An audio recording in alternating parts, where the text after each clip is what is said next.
আসসালামু আলাইকুম সবাইকে স্বাগত জানাচ্ছি আরপিএস নতুন একটি ভিডিওতে। আজকের এই ভিডিওতে আমরা আলোচনা করব যে বাক্য তত্ত্বের পরবর্তী অংশ অর্থাৎ পূর্ববর্তী অংশ যা আলোচনা করেছি, যেমন বাক্য কী বলে, গঠন অনুসারে বাক্য কত প্রকার এবং একটি সার্থক বাক্যের অংশ কয়টি ও একটি সার্থক বাক্যের গুণাবলী বা বৈশিষ্ট্য কী কী। আজকের এই ভিডিওতে আলোচনা করব যে অর্থ অনুসারে বাক্য কত প্রকার। অর্থ অনুসারে বাক্য কত প্রকার।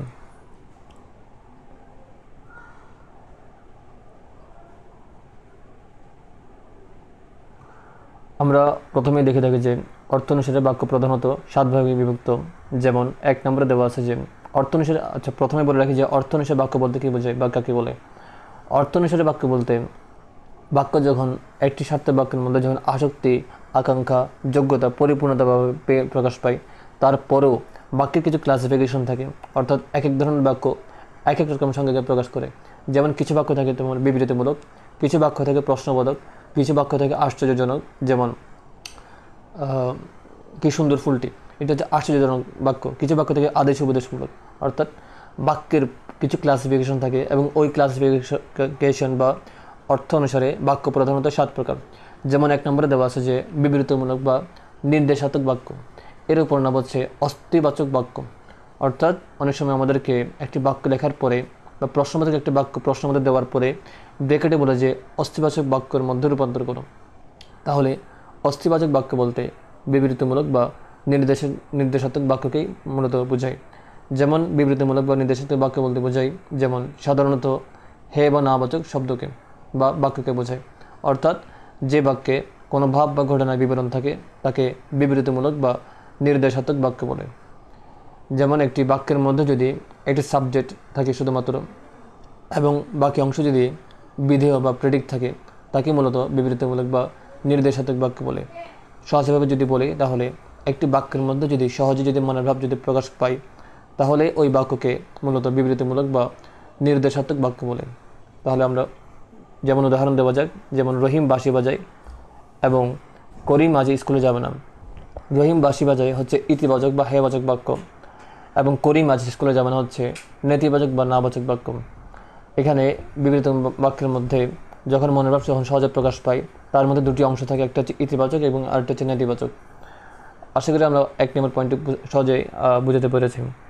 তাহলে চলো 2 নম্বর পয়েন্টে চলে যাওয়া যাক। 2 নম্বর পয়েন্টে দেওয়া আছে যে প্রশ্নবোধক বাক্য কাকে বলে। যেমন প্রশ্নবোধক বাক্য বলতে বোঝায় মূলত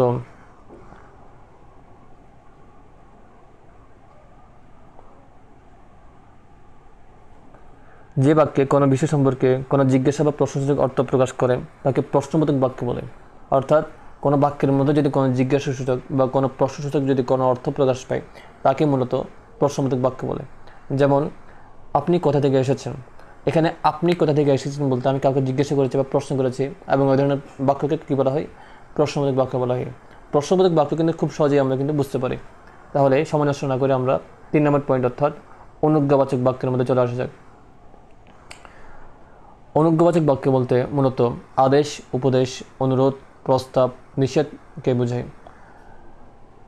যদি একটি বাক্যের মধ্যে এই 5টি পয়েন্ট অর্থাৎ আদেশ, উপদেশ, অনুরোধ, প্রস্তাব এবং নিষেধ যদি প্রকাশ পায় বা এর যদি অর্থ যদি প্রকাশ পায়, তাকে মূলত অনুজ্ঞাবাচক বাক্য বলে। যেমন ঘর থেকে বের হয়ে যাও, এখানে ঘর থেকে বের হয়ে যাও বলতে আদেশ বুঝিয়েছে, তাহলে এই বাক্যটি হচ্ছে একটি অনুজ্ঞাবাচক বাক্য। তার পরবর্তীতে বলা হয়েছে যে দয়া করে বইটি দিন, এখানে দয়া করে বলতে বলা হয়েছে একটি অনুরোধ বা অনুজ্ঞাবাচক বাক্যকে বোঝানো হয়েছে।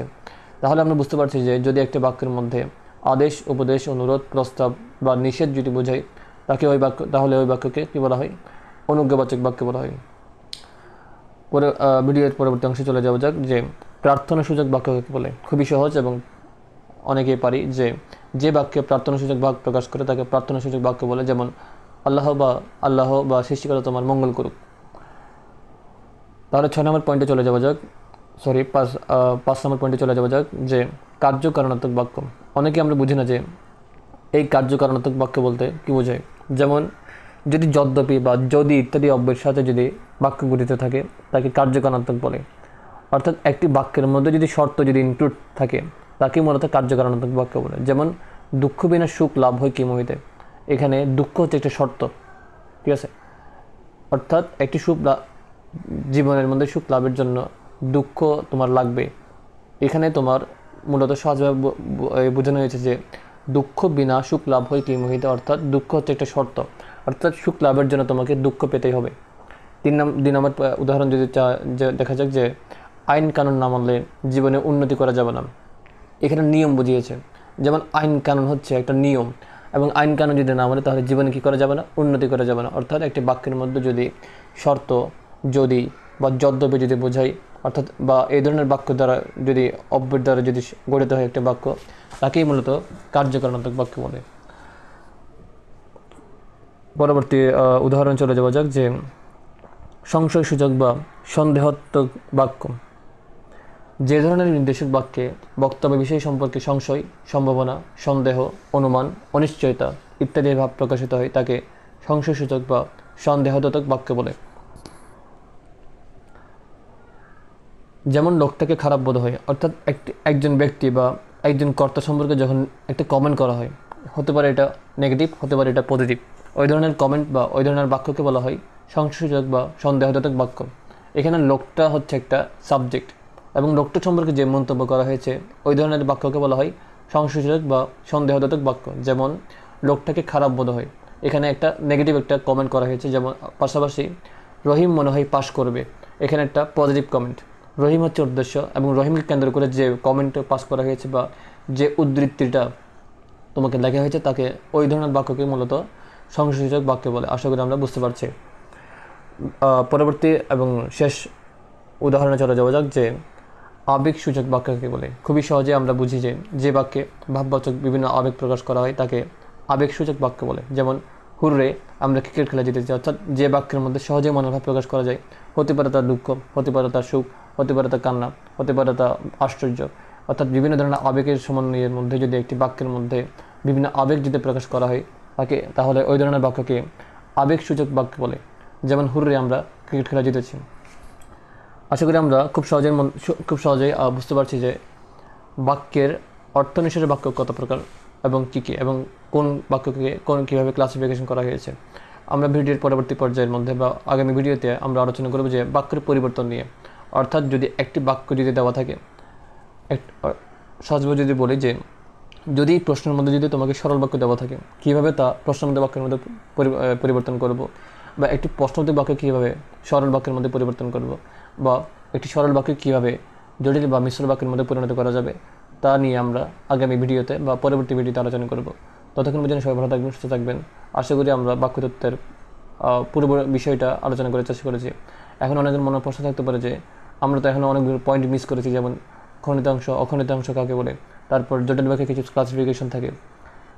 আমি এই ভিডিওতে ছিল মূলত তোমার বোর্ডের মধ্যে যে টপিক থেকে প্রশ্ন আসে বেশিরভাগ, অর্থাৎ 90% কমন যে অ্যাসিউরিটিটা তোমার নিশ্চয়তা দেওয়া, ওই জন্যই মূলত তোমাদের এই ভিডিওগুলো করা। এবং এই যে টপিকগুলো পড়িয়েছি তার বাইরে থেকে তোমরা যদি দেখো তাহলে প্রশ্নগুলো আসেনি এবং আসবেও না, ঠিক আছে। তাহলে যদি শুধুমাত্র এই 4টে টপিক যদি বা এই 5টে টপিক যদি তোমরা মনে রাখতে পারো তাহলে খুব সহজেই কিন্তু তোমরা বোর্ডের মধ্যে টপ একটা পজিশন আনতে পারো। ওই কারণে আমরা যা শুধুমাত্র গুরুত্বপূর্ণ টপিকগুলোই পড়িয়েছি যা তোমাদের কাজে লাগবে। এবং যদি ভিডিওটি ভালো লেগে থাকে তাহলে সবাই অবশ্যই লাইক কমেন্ট করবে এবং বন্ধুদের মধ্যে শেয়ার করে দেবে, যাতে তোমাদের বন্ধুরা এই ধরনের ভিডিওগুলো থেকে শিখতে পারে এবং তোমাদের সামনে যে পরীক্ষাগুলো আছে তার মধ্যে সর্বোচ্চ নাম্বার যাতে গেইন করতে পারে। সবাই ভালো থাকবে, সুস্থ থাকবে। আল্লাহ হাফেজ।